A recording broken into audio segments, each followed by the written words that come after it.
요한복음 15장 1절에서 11절까지 한번 아버지 하나님께서 우리에게 전달해 주시고자 하시는 그 뜻과 의미가 무엇인지 살펴보도록 하겠습니다. 자, 오늘은 포도나무와 가지의 관계, 이런 제목을 가지고 포도나무, 가지, 굉장히 중요한 말씀이거든요. 이 말씀 속에서 우리가 심어서 선한 열매들을 맺어야 할 일이 무엇인지 살펴보도록 하겠습니다. 요한복음 15장 1절에서 11절까지니까 한 달라씩 읽으면서 살펴보도록 하겠습니다. 자, 먼저 요한복음 15장 1절에서 12절까지 요약 설명을 드리도록 하겠습니다. 자, 포도나무가 나오는데 이 포도나무는 참 포도나무, 예수님을 지칭을 하거든요. 예수님. 자, 그렇다면 이 포도나무가 이스라엘도 사실은 지칭하고 이방인들에게도 이 사실들이 적용이 되거든요. 적용이 되는데, 자, 이런 부분들을 시대별로 한번 나누어 봤습니다. 자, 과거의 포도나무는 이스라엘을 지칭하는 그런 민족성을 가리킵니다. 이거는 실패한 포도나무다. 이렇게 볼 수가 있는 거죠. 성부 하나님과 결별, 이혼을 한 이 민족이 바로 이스라엘 민족이거든요. 지금까지도 그렇게 되어 있거든요.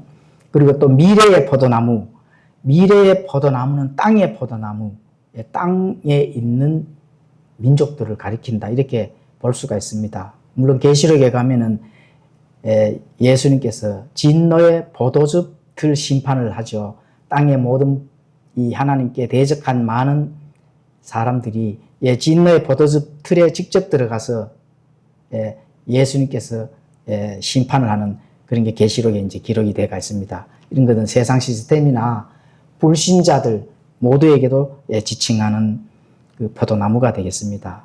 자, 그러면 현재 우리가 오늘 공부할 포도나무는 뭘까요? 바로 예수 그리스도를 지칭하죠. 참 포도나무, 참 포도나무. 이거는 생명의 연합, 또 사랑의 연합, 영원한 연합, 연합의 관계를 가리킵니다. 우리가 예수님의 몸에 붙어 있다 하면은 예수님과 연합이 되어 있는 거거든요. 우리가 예수님 안에, 예수님께서 우리 안에 이렇게 연합이 되어 있다 하는 그런 부분들을 포도나무로 비유로 그렇게 상징으로 성경 기록이 우리에게 전달하고 있습니다. 자, 그러면 포도나무는 본체고 그럼 가지가 등장합니다. 가지는 그럼 뭘까요? 가지는 성도들을 가리킵니다. 성도들. 예수님이 참 포도나무니까 예수님 몸에 붙어 있으면은 성도들이잖아요. 그렇죠? 이걸 이제 가지로 이제 표현을 했거든요. 그래서 성도들의 그 정체성이 중요한 거거든요. 거기에 무조건 붙어 있다고만 해서는 안 되거든요. 포도나무가. 붙어 있는 것은, 자, 붙어 있다 하면은 예수님의 몸에 붙어 있다 하는 거는 예수님의 신분은 맞아요. 그런데 그럼 정체성이 없다면은 그게 안 된다는 거죠. 그리고 거기까지 나아가줘야 된다. 오늘 공부하는 그 내용이 바로 그겁니다. 왜냐하면 잘려나갈 수가 있기 때문에 그렇습니다. 자, 그래서 지금 요한복음 15장의 이 포도나무와 가지 말씀이 우리가 보통 보면은 바깥에서는 구원을 잃어버린다. 이렇게 가르치는 경우가 굉장히 많아요. 그런데 그런 거는 아니다 하는 부분들을 오늘 공부를 해보면은 알 수가 있습니다.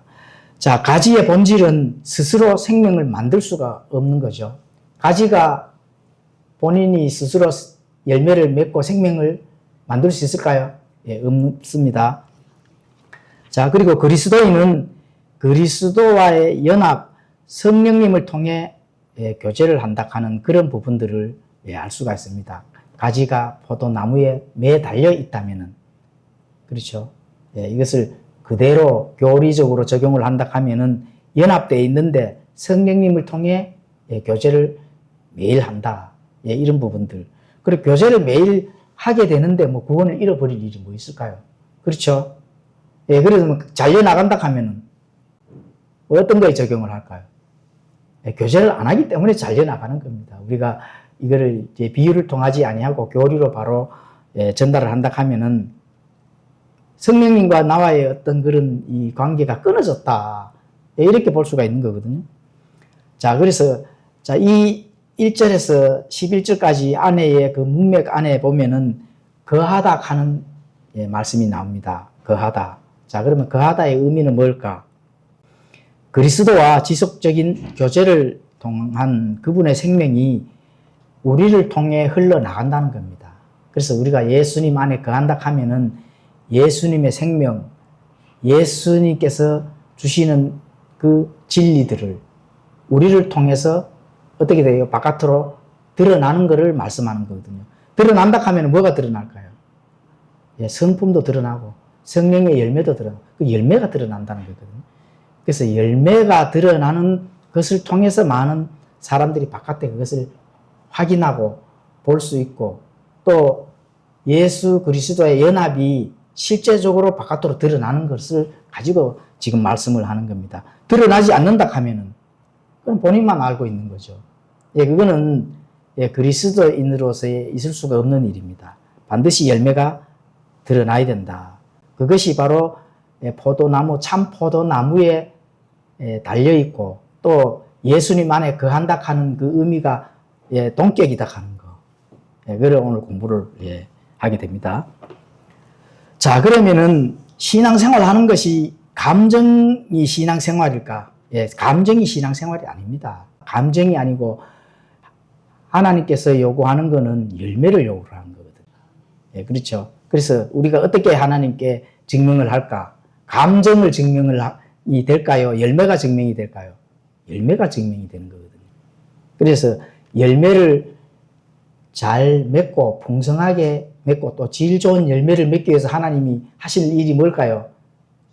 하나님이 하시는 일이 바로 가지치기라는 겁니다. 그래서 잘라낸다는 거예요. 그렇죠.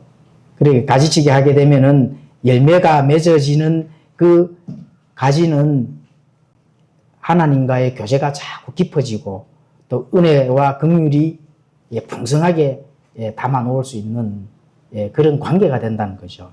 그래서 기도 또 하나님과의 나와의 관계에서 열매가 잘 맺어지고 그런 신앙의 그 과정을 통해서 기쁨을 담는다고 많이 담을 수가 있거든요. 그래서 하나님과 이 다음에 계산할 때 뭐를 계산한다고 우리가 항상 공부를 할까요? 내가 얼마만큼 하나님과의 기쁨을 많이 담아놨는 그 양의 유무에 따라서 하나님과 계산을 한다. 기쁨이 없다면은 그건 뭐 한계 없죠. 그렇죠? 계산할 수 있는 자격은 돼요. 계산을 합니다.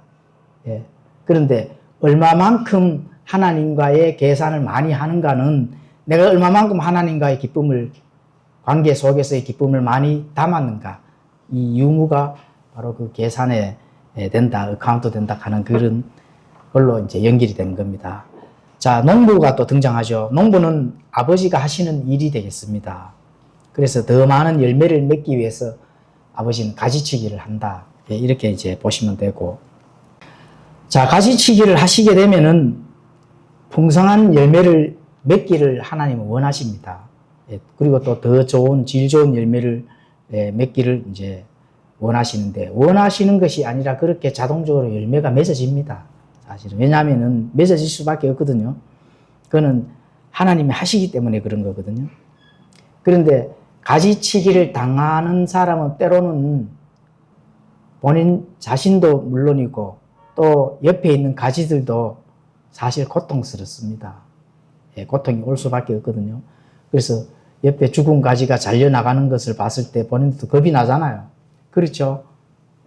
이미 알고 있기 때문에 쓸모가 없는 가지는 잘려나간다 하는 거, 이런 부분들은 옆에 가지들이 보잖아요. 그래서 영적 성장 또 하나님께서 하실 일들을 확장 이런 것도 하나님께서는 그런 것들을 위해서 가지치기를 반드시 하신다. 이렇게 이제 보는 겁니다. 만약에 가지치기를 전혀 그 포도나무인데 가지치기를 전혀 안 하신다 하면은 그거는 참 포도나무가 사실 아닙니다. 포도나무가 사실 아니에요. 우리가 요즘 뉴스를 많이 보잖아요. 어떤 뉴스를 볼까요? 여의도 순복음교회. 그렇죠? 이영훈 목사님 뭐 뉴스 이렇게 많이 듣잖아요. 예, 그런데도 깨닫지 못하고 전혀 가지치기가 안 된다면 그 뭘까요? 참 포도나무가 맞을까? 비진리를 보고 하나님께서 미워하는 그 죄를 보고 거기에 어떠한 가지치기가 없다면은 참 포도나무에 매달려 있는 게 아니죠, 당연히. 예, 그 정체성까지 우리가 확인을 해봐야 된다. 무서운 일입니다. 예, 내가 이 땅에서 즐겁고 눈이 즐겁고 귀가 즐겁고 그렇죠? 육신의 정욕, 안목의 정욕, 인생의 자랑이 함축되어 있는 거에 거기에서 매몰되어 있다면은 잠깐 동안은 좋을지 몰라도 하나님 앞에 가서는 어떻게 될까요?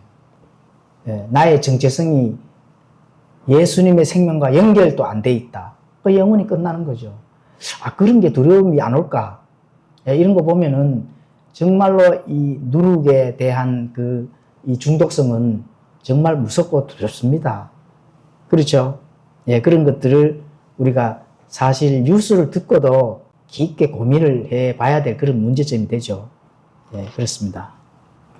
자, 하나님께서 가지치기를 만약에 한다 하면은, 그거는 당연히 어떻게 돼요? 하나님께서 우리와 관련이 있고 연결이 되어 있는 거거든요. 바르게 가기 위해서 뭔가 정리정돈을 하시거든요. 선한 열매를 많이 맺기 위해서 정리정돈을 하시고, 죄를 이제 멀리하고, 죄를 제거하고, 그렇죠?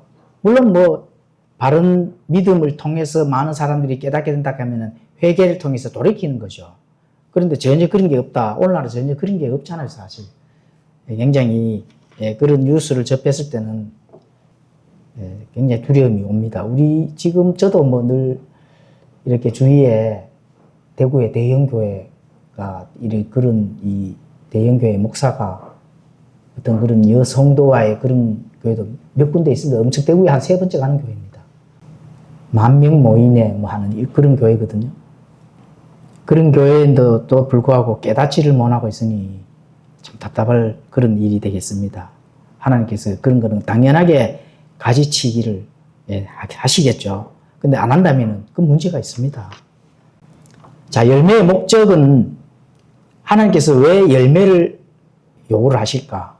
그리고 열매 맺는 것을 풍성한 열매, 좋은 열매를 맺기를 원하시고 그렇게 하시도록 하실까?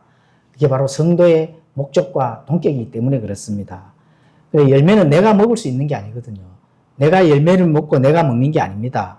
나를 위한 것이 아니다. 그럼 누구를 위한 것일까요? 타인을 위해서 그 열매가 맺어지는 거거든요. 타인을 위한 것이다. 나만 먹으면은 그건 내만 가지고 있는 거, 내만 좋은 것만 가지고 있는 거잖아요. 예, 그게 아니거든요. 하나님께서 맺어지는 열매는 나를 위한 것이 아니고 타인을 위한 것이다. 그래서 열매의 종류는 우리 크게는 성령의 열매밖에 사실은 없습니다. 성령의 열매를 통해서 바깥에서 나타나는 것은 다 성령의 열매를 통한 단수입니다. 단수, 복수가 아니고 9가지 열매지만은 단수입니다. 이거는 되고 이거는 안 되고 이런 게 아니고 다 똑같이 그 열매를 하나로 맺어야 되는 겁니다. 예, 그렇죠? 예, 그래서 그렇게 못하더라도 내 속 중심은 그렇게 할 수 있도록 방향성이 틀어져야 된다 하는 게 이게 굉장히 중요한 거거든요. 그리고 거룩함, 또 선한 양심, 또 성령의 열매 본을 통해서 그 빛의 그 역할을 통해서 많은 사람들이 돌아서는 거, 이런 것도 다 열매가 되는데 그런 게 다 성령의 열매 안에서 속해져 있는 거거든요. 예수님의 성품을 닮아가는 게 성령의 열매거든요. 예. 자, 하나님은 양적인 것보다 질적인 걸 원하십니다. 양적인 것보다. 그래서 성령의 열매를 통해서 풍성한 그런 성품을 원하신다. 이렇게 볼 수가 있습니다. 그리고 세상은 결과에 집중을 하죠. 그리고 우리 예수님은 마음의 속 중심을 보시는 겁니다. 그렇죠. 생명을 보시고 예수님 몸에 붙어 있으면서 열매를 맺는가 또 열매를 맺을 수 있는가 이런 거를 속 본질을 보신다는 겁니다. 세상은 결과를 본다 하는 거는 우리가 요한 1서에 나오는 모두 다 거기에 다 걸려 넘어지잖아요. 육신의 정욕, 안목의 정욕, 인생의 자랑 이 세계의 모든 사람들이 걸려 넘어지는 거거든요. 대형교회에 오늘날 계시록에 나오는 마지막 7교회, 라오디게아 교회, 부자이고, 그렇죠? 예, 미지근하고. 미지근하다 하는 거는 뜨거운 거, 차운 거, 타협을 했기 때문에 미지근한 거거든요. 타협을 했다. 그 비진리와 하나님이 제일 싫어하는 누룩과 타협을 하게 되면은 미지근해집니다. 그런 미지근함 속에서 하나님께서 토해내신다는 거죠. 토해내신다고 직접 말씀하셨잖아요. 그래서 하나님은 이제 그 본질을 보신다 하는 그런 부분들을 알 수가 있습니다.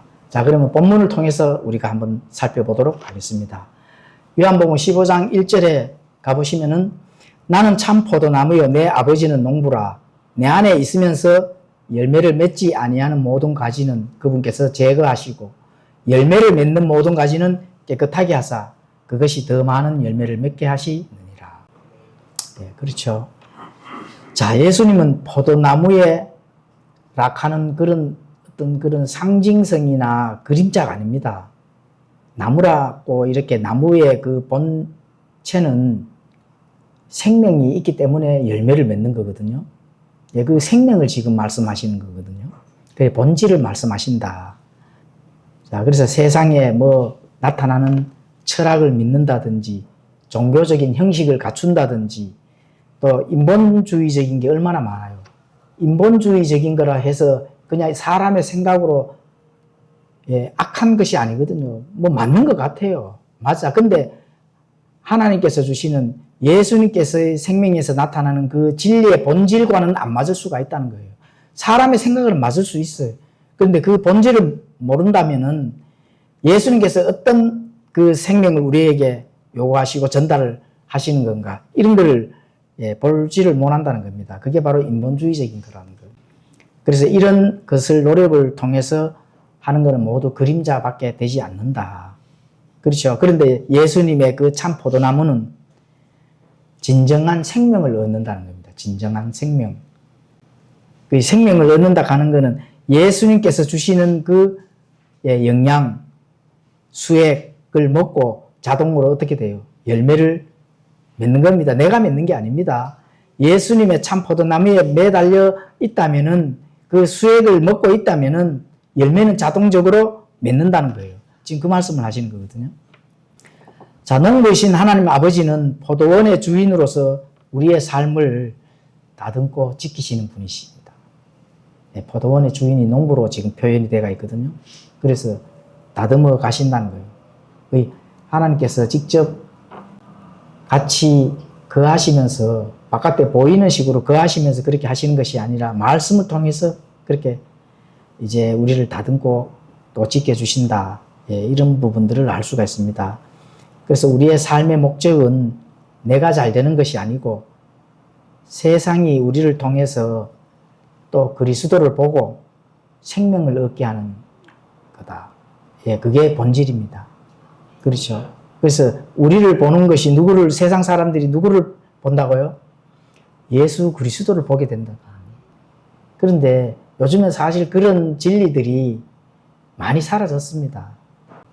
주위에 많은 교회를 한번 둘러보십시오. 꽝꽝대고 그 생명의 본질이 있는 그런 질서와 품위가 나타나고 있는지, 정말 하나님의 말씀의 수액을 잘 먹고 거기에 따른 합당한 열매가 맺어지는지 한번 잘 둘러보시면 이해가 갑니다.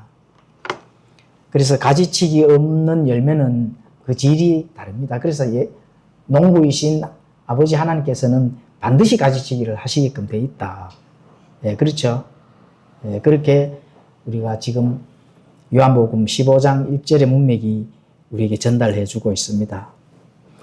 자, 열매는 우리가 맺으려고 노력해서 맺히는 것이 아닙니다. 방금 전달 드렸다시피 수액이 충분히 흐를 때 자연스럽게 맺어지는 결과이다. 이렇게 보시면 됩니다.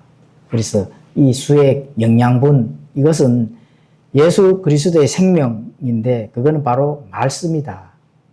말씀이 누룩 없는 참 말씀이 우리 진리 안에, 우리 마음 안에 그 진리로 자리 잡게 되면은 자동적으로 열매가 맺어지게 되어 있습니다. 그런데 그거를 맺어질 수 없는 그런 위치에 내가 선정이 되어 있다 하면은 그런 게 이제 문제가 되는 거죠. 열매를 맺기 위해서는 반드시 나의 안에 들어있는 많은 누룩들이 제거가 될 수밖에 없고 또 내 주위의 실제적인 주위의 환경이 하나님께서 바꾸어 주신다 하는 거. 바꾸면 어떻게 바르게 갈 수 있잖아요. 그렇죠? 예, 그게 내가 직접 어떤 그런 하나님의 그 말씀이 역동적으로 잘 나와의 양심이 융합이 돼줘야 성령께서 그렇게 할 수 있다 하는 거. 예, 그런 것도 우리가 늘 오해 공부를 하기 때문에 알 수가 있습니다.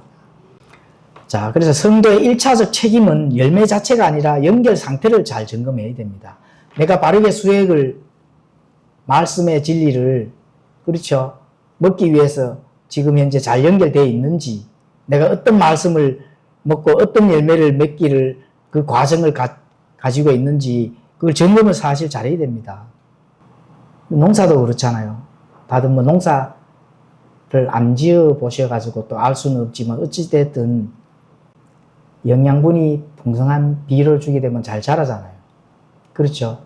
그런데 그다가 농약을 많이 뿌린다든지 뭐 다른 거를 많이 주게 되면은 결국은 시들시들해서 죽거든요. 예, 그거가 마찬가지거든요. 우리가 어떤 영양분, 어떤 가치, 어떤 말씀을 먹는 거에 따라서 거기에 따라서 내 행위가 그렇게 나올 수밖에 없습니다. 그렇게 연결된 열매를 맺는다는 거거든요. 그 성령의 열매가 아니면은 뭐 헛수고를 하는 거죠. 자, 3절도 읽고 한번 우리가 해석을 해 보도록 하겠습니다. 이제 너희는 내가 너희에게 일러준 말로 깨끗하게 되었으니 내 안에 거하라. 그러면 나도 너희 안에 거하리라. 가지가 포도나무 안에 거하지 아니하면 스스로 열매를 맺을 수 없는 것 같이 너희도 내 안에 거하지 아니하면 더 이상 열매를 맺을 수 없느니라. 내가 너희에게 일러준 말로 깨끗하게 되었다. 예수님께서 지금 직접 이렇게 말씀하시거든요. 자, 그러면 자, 일러준 말을 제자들에게 지금 전달했잖아요. 그런데 제자들도 그때 당시에는 사람이고 또 성령님이 주어지기 전이라 말입니다. 그렇다면 여전히 부족한 것은 많거든요. 그런데 예수님의 말씀과 가르침으로 계속 그 안에 마음밭에 말씀의 씨앗이 심어져 있다. 이렇게 이제 보시면 되거든요. 그래서 그렇게 됐을 때 자, 성령님이 오시고 또 성령님에 의해서 어떻게 돼요? 마침내 말씀에 거기에 열매를 맺게 되는 겁니다. 그래서 순교까지 가는 겁니다. 순교까지 가서 순교를 하고 성경이 완성이 되고 이렇게 된다 하는 것은 예수님의 말씀으로 정결케 되고 깨끗하게 되었다 하는 거거든요. 예수님의 말씀에 의해서 내가 정결케 되고 깨끗하게 되지 않는다 하면은 그게 열매가 될까요? 당연히 안 되죠. 우리가 그냥 어려운 말이 아니거든요. 예수님께서 주시는 그 말씀에 따라서 우리가 열매가 맺어지는데 그러면 예수님의 참된 그 진리의 말씀이 아니고 조금 누룩이 들어있다든지 또 그 비진리와 섞여져 있다든지 또 예수님께서 하신 말씀이 아니라든지 이렇게 되면은 거기에 나타나는 그 열매는 성령의 열매가 아니라는 겁니다. 어려운 그런 말씀이 아니거든요. 그러면 너희에게 일러준 말로 깨끗하게 되었다 하는 것은 제자들이 예수님의 말씀에 대해서 100%의 그 말씀을 통해서 맺어진 열매가 성경이 완성이 되고 그렇죠. 또 성경이 완성이 되는 그 과정 속에서 참된 복음이 확장이 되면서 순교까지 나아가는 그런 일들을 바로 열매로서 나타났다는 겁니다. 그리고 우리가 그것을 지금 역사적인 사건들을 뒤로 돌아서서 볼 수 있기 때문에 다 판단할 수가 있는 거거든요. 그래서 그리스도인들은 우리가 여기서 알 수 있는 것은 성장하는 과정이 필요하다는 겁니다. 성장하는 과정. 말씀으로 계속 우리의 안에 있는 많은 것들이 정결케 되고 또 말씀의 씨앗이 참된 그 말씀의 씨앗이 바르게 우리 마음밭에 심어지고 싹이 나고 또 성장하여서 마침내 드디어 어떻게 돼요? 풍성한 열매를 맺어지는 그 과정이 있어줘야 된다. 이렇게 이제 보는 거거든요. 그렇다면은 과정이 있어줘야 된다 하면은 그 과정이 뭘까요? 참된 말씀을 먹는 과정이 있어줘야 된다는 거거든요. 예, 그럼 없다면은 당연히 없고 열매가 맺어지지 아니하고 열매가 맺어지지 아니한다 하면 예수님께서 어떻게 돼요? 뭐라고 말씀하셨습니까? 가지치기를 하신다고 말씀하시잖아요. 예, 지금 그거를 지금 전달하시는 거거든요. 그러면 어떻게 참된 하나님의 말씀, 정말로 섞이지 않은 그 순수한 말씀들을 내가 먹고 성장을 할까요? 그 고민을 해보시면 되잖아요. 이해 가시죠? 여의도 순복음교회에서 가시면은 순수한 말씀 먹을 수 있을까요? 이영훈 목사님, 아니, 땡꿀뚝에 연기 나지는 않다고 보거든요. 회개하고, 돌이키고, 본인에 대한 그것들을 인정을 하고, 뭔가를 답을 제시를 하고 나아간다 하면 그거는 이제 좋은 게 맞습니다. 그런데 그렇게 할 수 있을까? 그러면 거기에서 밑에 있는 성도들은 어떤 진리를 먹을까? 어떤 말씀을 먹을까? 어떤 영양분을 먹을까? 한번 생각을 해보시더라고요. 예, 지금 그 말씀이거든요. 예, 우리 주님은 우리를 완성된 상태를 보고 정죄하시는 게 아닙니다. 우리를 다듬어가는 과정 자체를 깨끗하다고 인정을 해주시는 거거든요. 다듬어 간다 하는 거는 내가 가고자 하는 그 길의 타겟가 바른 진리를 향해서 가고자 하는데 사람이 깨끗한 곳으로 가는 게 아니거든요. 항상 죄도 짓고 추하고, 그렇죠? 세상에서 찌들고 이런 죄 덩어리가 가는 거기 때문에, 그렇지만 그 가는 과정을 예수님께서 보신다는 거거든요. 그래서 그것들을 다 제거를 하면서 내가 목표한 그 타겟, 참된 복음의 진리로 갈 수 있는 그 타겟으로 내가 가고자 하는 그 과정을 하나님께서 보신다는 거거든요. 예, 그거를 인정을 해 주신다. 사람이 날 때부터 뭐 깨끗해서 죄 없이 깨끗한 걸로만 찾아서 가는 그런 사람이 100% 없잖아요. 모든 사람이 죄를 지었기 때문에 하나님의 영광을 볼 수가 없다 했기 때문에. 그렇죠? 예, 그래서 그 주님의 그 말씀이 우리의 인격체 안에 스며들도록 바른 진리의 말씀을 우리가 계속 심고 또 정결하게 해 나가야 된다 하는 걸, 그걸 지금 전달해 주십니다. 그렇게 되었을 때 그게 바로 이제 거한다 하는 그 말씀이거든요. 예수님이 우리 안에 거하고 우리가 예수님 안에 거하는 것을 우리가 인지를 하기 때문에 계속 부족한 것들을 또 누룩이 있는 것들, 이런 것들을 제하면서 그 과정이 필요하면서 표대를 향해서 나아간다. 이렇게 이제 예수님께서 전달하십니다. 그렇다면 결국은 말씀을 그럼 어디에 위치에 둬야 할까요? 말씀은 내 생각과 가치관 위에 둬야 됩니다. 보통 사람들이 내 생각과 가치관 밑에 말씀을 두는 거거든요. 말씀은 좋은데, 그래 맞는 말인데 결국은 그 말씀이 내 생각과 가치관 위에 둬야 내가 말씀의 명령에 순종을 하는 거지, 거기 두지 않으니까 어떻게 돼요? 좋은데 그냥 잊어버리고 끝나요. 또 본인의 생각과 가치관대로 나아가거든요. 이 세상이 바로 그렇게 되어 있습니다. 말씀이 내 위에 있다 하면은 분명하게 옳고 그름에서 바른 것과 바르지 않는 것에서 당연히 분리가 되는 거죠. 여의도 순복음교회 한번 봐보십시오.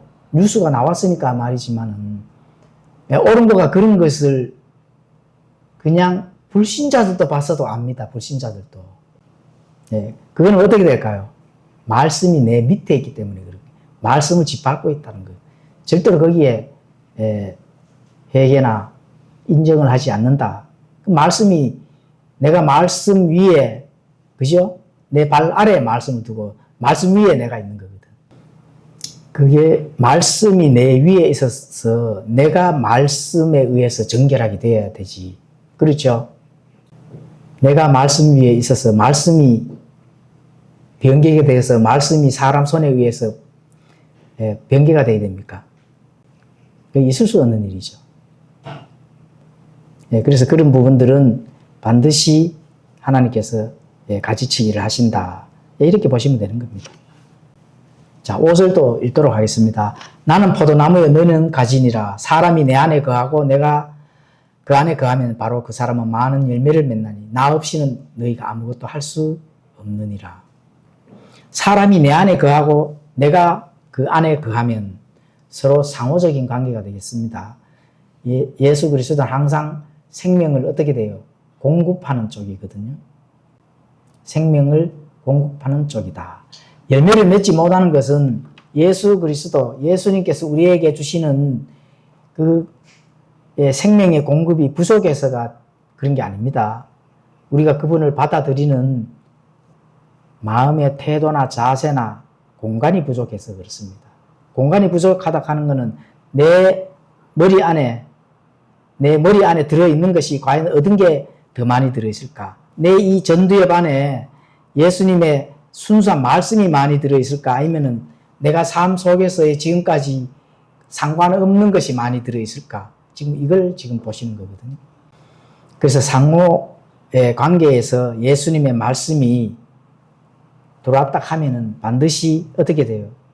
그 사람은 많은 열매를 맺게 돼 있다고 말씀을 하시는 거거든요. 그리고 나 없이는 너희가 아무것도 할 수 없다.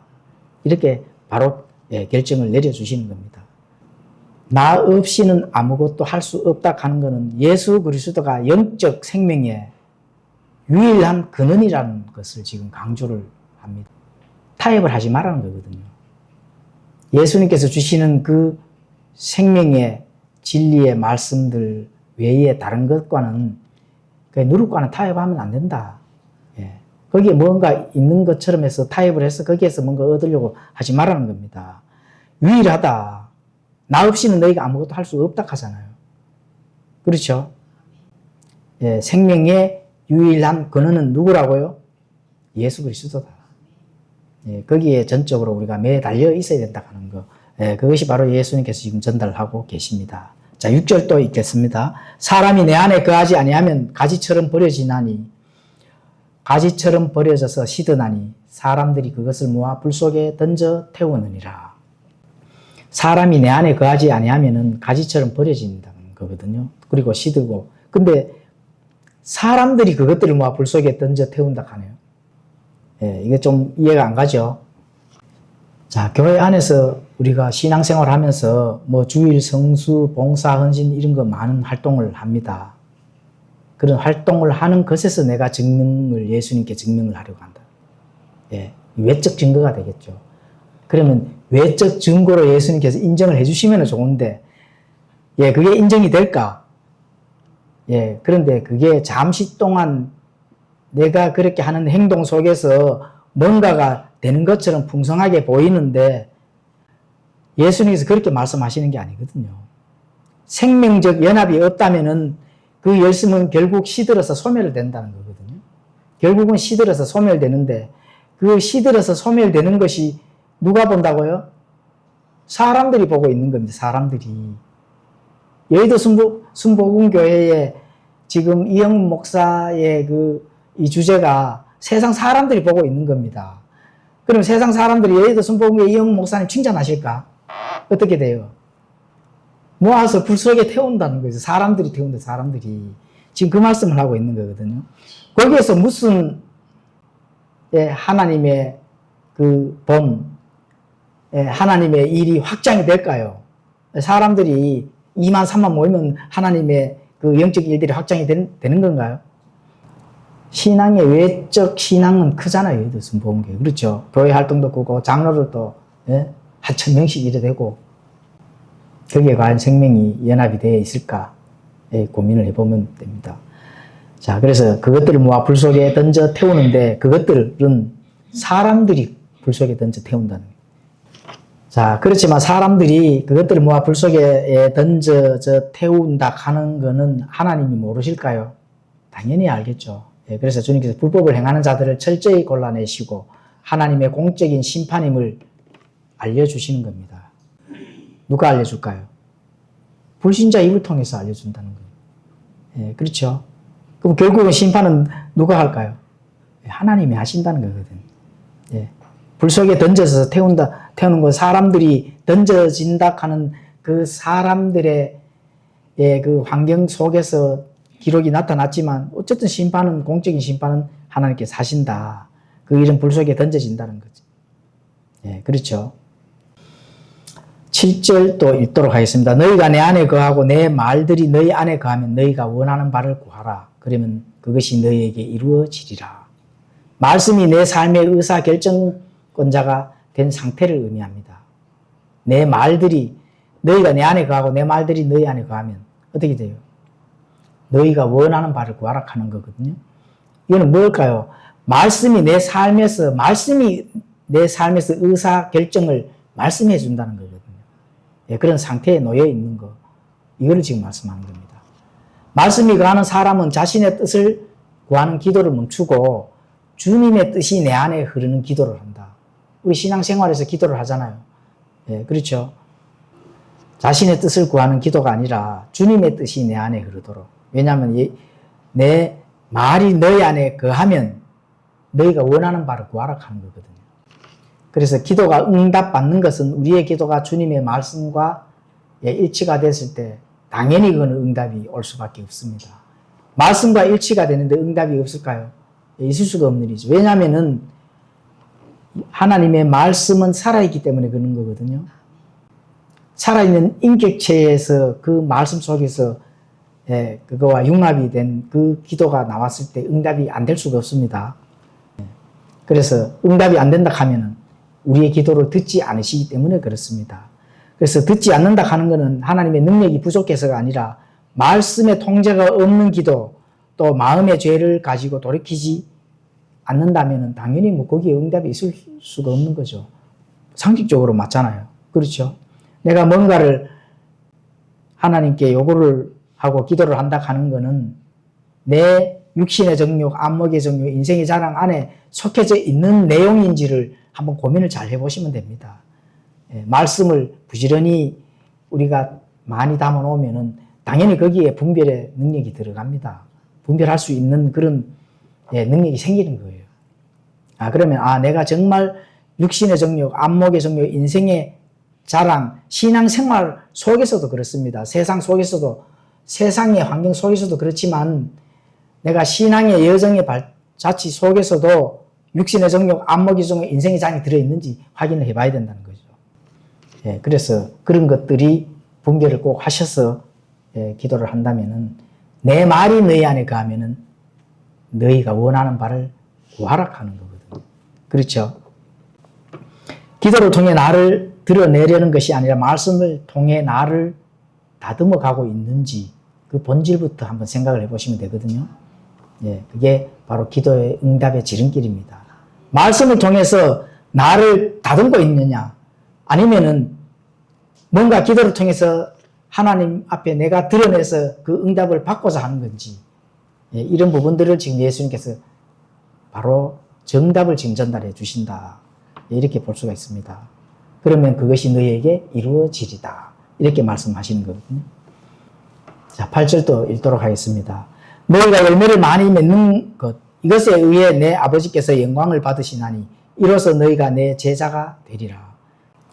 우리가 맺는 이런 선한 열매들, 이런 열매들은 세상 사람들의 그 보여주는 그 본이거든요. 그렇죠? 하나님이 어떤 분이신가, 이런 부분들을 우리를 통해서 바깥으로 드러내는 거거든요. 그게 복음의 확장을 할 수 있는 겁니다. 그런데 그런 것들에 대한 것이 바로 답이 우리의 선한 열매를 통해서, 골방에서 3시간, 4시간 기도한다고 바깥에 사람들이 보여질까요? 전혀 뭔가 나타나는 건 없고, 그렇죠?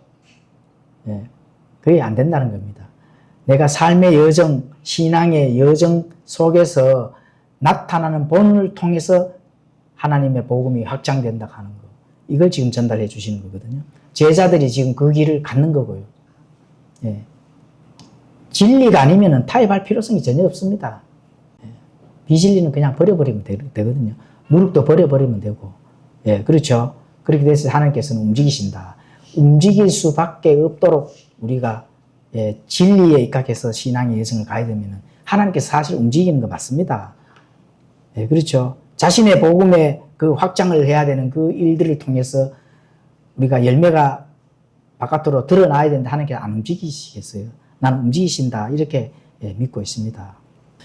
자, 그래서 이로써 너희가 내 제자가, 이제 그걸 통해서 제 제자가 되는 거죠. 우리의 본을 통해서 하나님의 그 모습을, 우리의 모습을 통해서 바깥에 사람들이 본이 될 때, 그게 이제 바로 제자가 된다고 하나님, 예수님께서 인정을 해 주시는 거거든요. 그래서 제자가 되는 것은 내가 스스로 잘하면 주님의 제자가 되는 게 아닙니다. 내가 뭔가를 잘해요. 뭔가 교회에서 어떤 역할을 엄청나게 잘해요. 그 제자가 되는 겁니까? 아니죠. 나의 열매로 주님께서 기뻐하시면은 제자가 되는 거예요. 예. 나의 열매를 통해서 주님이 기뻐하시는 거. 예, 그렇죠. 예, 그것이 바로 제자가 되는 거다. 이렇게 이제 보시면 되거든요. 그래서 우리가 제자답게 살아가는 모습 자체가 하나님께 최고의 영광에 되는 겁니다. 내가 제자가 되고자 뭔가 교회에서 이 직무를 하나 맡고 직분을 하나 맡아서 뭔가 하는 게 그게 하나님께 기뻐하는 일이 아니고 하나님의 말씀에 의해서 내가 선한 열매가 나타났을 때 그 누구라도 하나님께서 기뻐하신다는 겁니다. 어느 위치, 어느 장소라도 기뻐하는 거거든요. 예, 그래서 하나님이 기뻐했을 때 제자로 인정이 되는 거예요. 사람이 제자 삼아준다고 제자가 되는 게 아닙니다.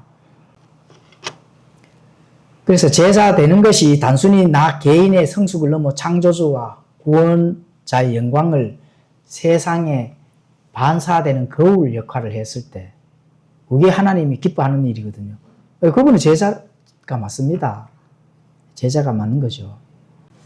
자, 9절도 읽도록 하겠습니다. 아버지께서 나를 사랑하신 것 같이 나도 너희를 사랑하였으니 너희는 내 사랑 안에 거하라. 십자가의 피로 그리스도의 사랑이 사실 우리가 증명이 되었다 하는 것을 진리잖아요. 십자가를 통해서 그리스도의 사랑이 할 수 없는, 사람은 절대로 할 수 없는 그 일을 예수님께서 열매를 통해서 증명해 보여주셨잖아요. 그렇죠? 그렇다면 우리는 어떻게 해야 될까?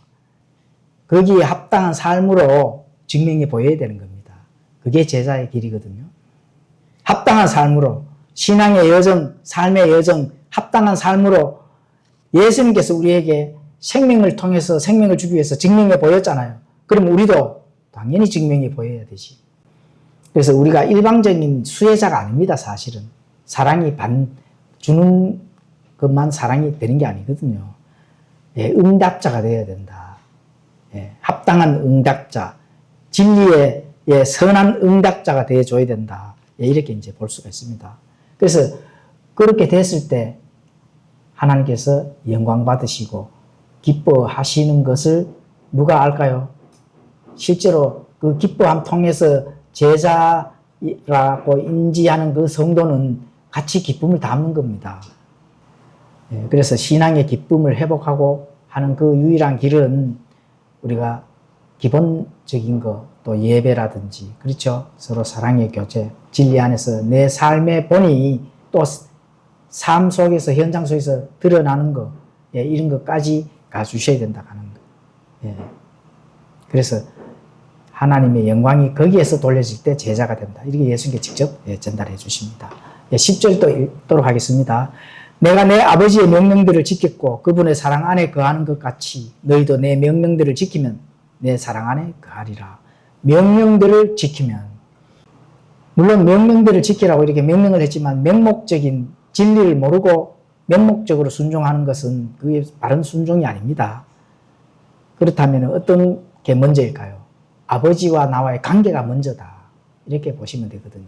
아버지와 나와의 관계가 뭔지도 모르고 그냥 누군가가, 그렇죠?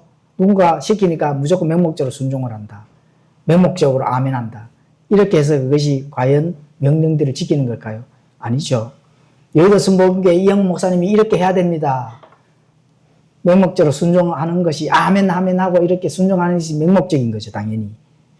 관계가 먼저죠. 관계가 먼저라면 뭐가 나왔을까요? 죄를 지었으면 회개가 먼저 나와야 되는 거죠.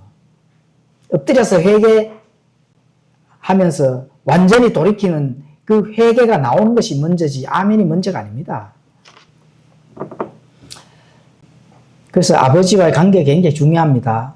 육신의 아버지가 자녀를 사랑하는 이유가 뭘까요? 자녀가 말을 잘 듣고 순종을 잘해서가 사랑할까요? 아들이기 때문에 사랑하는 겁니다. 아들이기 때문에. 아들이 아니면 무슨 소용이 있어요? 그렇죠? 하나님 아버지와 예수님과의 관계는 유일한 독생자이기 때문에 사랑하는 겁니다. 또 물론 예수님께서 다 명령들을 다 지켰고 했기 때문에 더욱더 그 독생자 아버지께서는 예수님을 사랑했겠죠. 예, 그렇죠. 그런데 중요한 건 관계가 더 먼저다. 이렇게 이제 보셔야 됩니다. 그래서 우리가 명령을 지키는 것은 뭐 때문에 지킬까요? 구원을 받기 위해서 지킬까요? 아니죠. 주님의 사랑 안에 머무는 가장 친밀한 방법이기 때문에 그렇습니다. 명령들을 참된 복음 안에서 진리를 알고 그 명령들을 지키면은 가장 예수님과 성령님과 친밀하게 교제하는 방법입니다. 바로 그것이. 골방에 들어가서 갈급한 심령들을 기도만 한다고 그게 지켜지는 거예요. 그거 아닙니다. 그렇죠? 그 사랑 안에서 머무는 가장 친밀한 방법은 하나님의 명령들을 지켜야 된다. 주님의 명령들을 지키면 어떻게 될까요? 내 사랑 안에 거하리라. 예수님께 직접 전달하시잖아요. 그래 명령들을 지켜야 되는데 그 명령이 어떤 명령인지를 알아야 지키잖아요. 사람이 목사가 명령들을 지켜라 한다고 그 지키면 될까요? 안 될까요? 맞는지 안 맞는지 확인을 하셔야 된다는 거죠. 베레아 성도들처럼. 사도행전 17장 가보십시오. 사도 바울이 전달한 그 말씀들이 사도 바울이 사도입니다. 하나님을 예수님을 직접 가서 만나고 온 사도인데도 만나 안 만나 확인을 다 했는데 오늘날 텍스트 하나 가지고 이 명대를 지키라고 말한다면은 그걸 확인을 안 하면 됩니까? 안 되죠. 확인을 하고 아니면은 과감하게 버려야 됩니다. 성경 기록에서 성경이 말하는 것만 지키시면 됩니다. 사람이 이거 지켜라 저거 지켜라 해서 될 일이 아닙니다. 성경 기록이 맞나 확인을 하고 거기에 합당한 응답자가 되어줘야 된다. 이렇게 알 수가 있습니다. 자, 11절 마지막 절이 되겠습니다. 내가 너에게 이 일들을 말한 것은 내 기쁨이 너희 안에 머물러 있어 너희 기쁨이 충만하게 하려 함이니라. 그렇죠. 너희 안에 거하고 머문다. 계속 지금 예수님께서 그 이런 의의를 계속 전달하고 있습니다. 내 기쁨이 너희 안에 머물러 있어 너희 기쁨이 충만하게 하려 함이니라. 그렇죠. 이신전심이 되겠습니다. 왜냐하면 성령님께서 어디에 거하실까요? 구원받은 성도들 안에 거하시잖아요. 그렇죠. 내 기쁨이 너희 안에 머물러 있어 너희 기쁨이 충만하게 된다 하는 거거든요. 그럼 내가 항상 신앙생활에서 충만하지 못하다면 기쁨이 없는 거겠죠.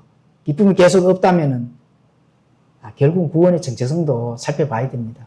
성령님이 우리 안에 거하신다 하면은 삶의 여정이 조금 고단해도 또 기쁨이 조금 사라졌다 해도 다시 당연히 회복되어야 된다는 거죠. 그렇죠. 회복되어야 됩니다. 충만하다 하는 그것이 1년, 2년, 3년, 4년 동안 어떤 진리 안에서 예수님께서 성령님께서 주시는 그 기쁨이 없다면은 내가 도대체 뭘 하고 있는지 점검을 해봐야 된다니까요.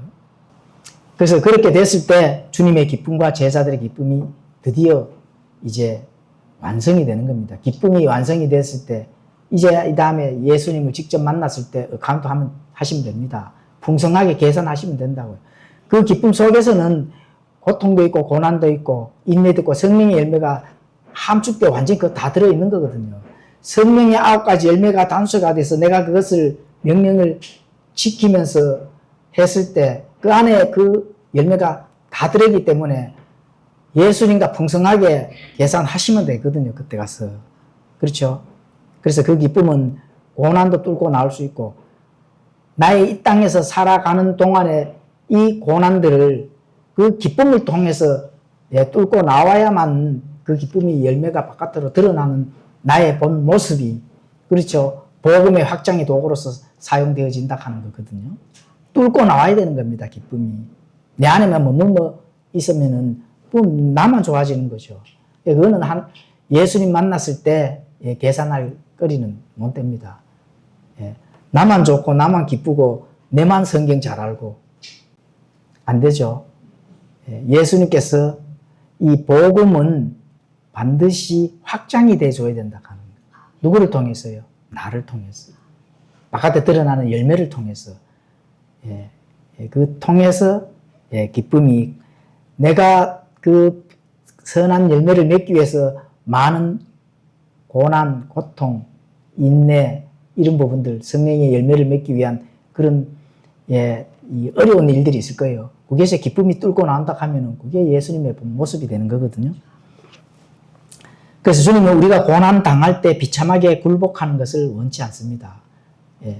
성령의 열매를 맺고 신앙의 여정을 잘 가게 하려고 노력을 하는 자들은 반드시 고난과 고통이 따를 수밖에 없습니다. 그런데 굴복하고 타협을 해버리게 되면 어떻게 될까요? 아무 소용이 없는 거죠. 열매로 맺어지질 않습니다.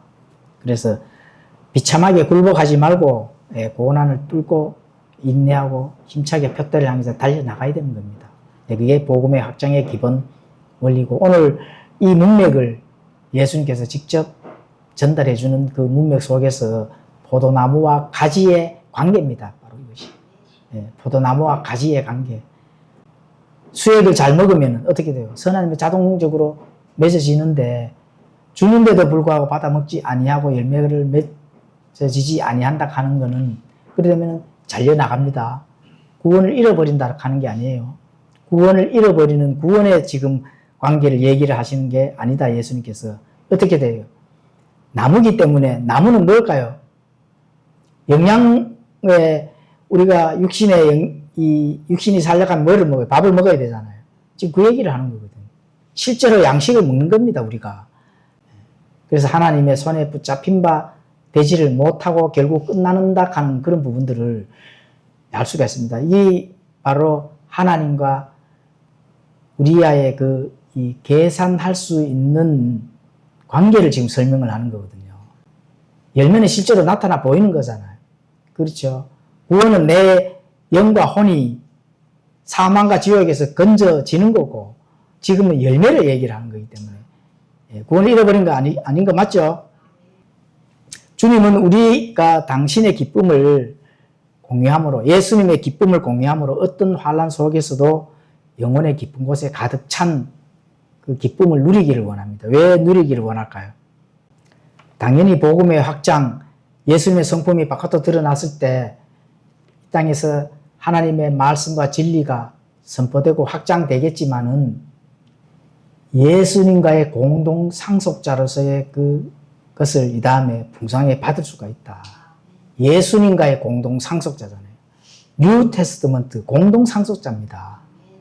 근데 상속은 아들이 받는 거거든요. 종이 받는 게 아닙니다.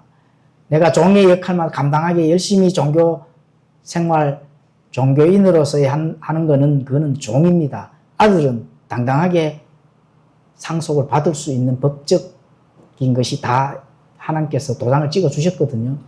우리 계좌에 이미 상속 보증의 약속에 많은 것들이 100% 들어와 있다 하는 거. 그게 아들의 하나님과 아버지와의 아들의 관계라고 하는 거 우리가 많이 공부를 했잖아요. 그래서 그런 의미에서 그 가득 찬 기쁨을 마음껏 누리면서 그 기쁨 속에서 하나님의 그 모습, 예수님의 그 성품, 모습을 열매로서 나타났을 때 하나님께서 영광 받으실 만한 그런 복음의 확장이 우리를 통해서 이루어진다 하는 거. 그거를 지금 전달하기 때문에 기쁨을 누리기를 마음껏 누리기를 원하신다. 종교 생활이 아닙니다. 기쁨을 마음껏 누리는 그 모습이 그렇죠. 진리 안에서 자유를 마음껏 누리는 그 모습이 하나님의 영광 받으시는 길입니다. 그런 걸 원한다. 우리가 그런 발자취를 가기를 원합니다. 기도하고 마치겠습니다.